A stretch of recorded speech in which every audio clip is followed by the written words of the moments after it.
approaching the palace at Kato Zakro from a different approach from the southwest.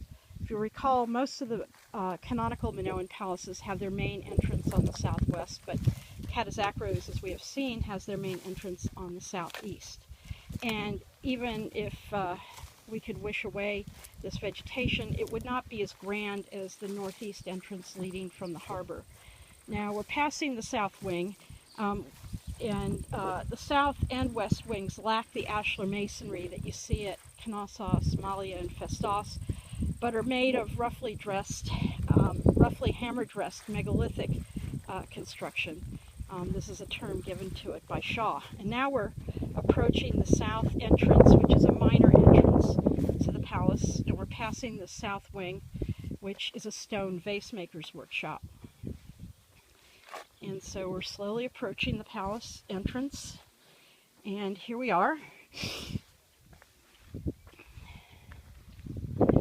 And you can see, as we enter the central court, to the south, to my right, is the remains of this stone vase maker's workshop, which takes the form of a Minoan house plan with a square room with a column support and surrounding rooms. And then off to just to the east is the small water-related feature that may have been used in construction in the context of stone vase making.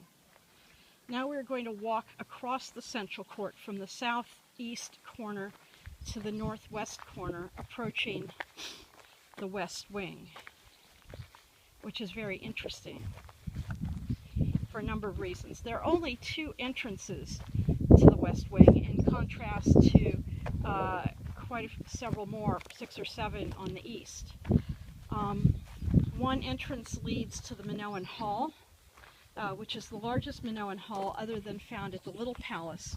And even though it's, again, in not very great shape, you can see a finely paved light well with flagstone paving with a drain leading off it into the central court.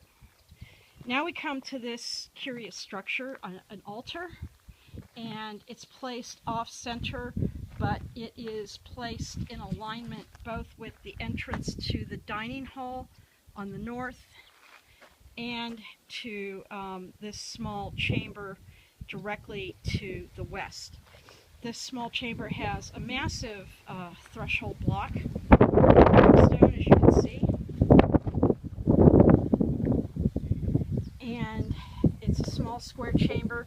It's thought that this once housed a pillar and served as a pillar crypt. One of the few mason's marks in the palace are found in this room in the corner, small double axe. And then we walk into this very interesting room, which is, I believe, room 9. It's very interesting in that this room is the room that gives access to most of the palace. And it's this sort of labyrinthine pattern with different doorways centripetally opening off of it that gives Minoan architecture its labyrinthine quality. We can turn south and we see the Minoan Hall. We turn to the north and we see on the northwest entrance to the storage magazines, which are right now undergoing conservation treatment. We turn to the south and we enter another vestibule, which leads us into a series of inner chambers. One of these inner chambers is the lustral basin that is associated with the Minoan Hall to my left or on the east.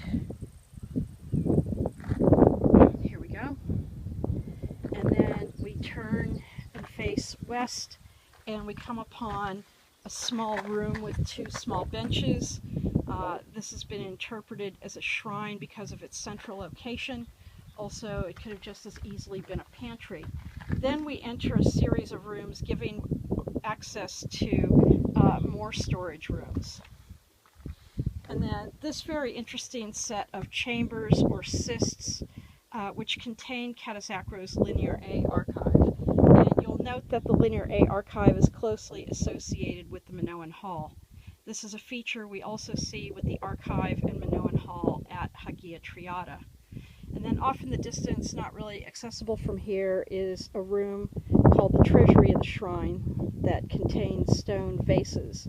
However, even though the shrine and the Treasury of the Shrine share a common wall, something like 6 different thresholds separate them.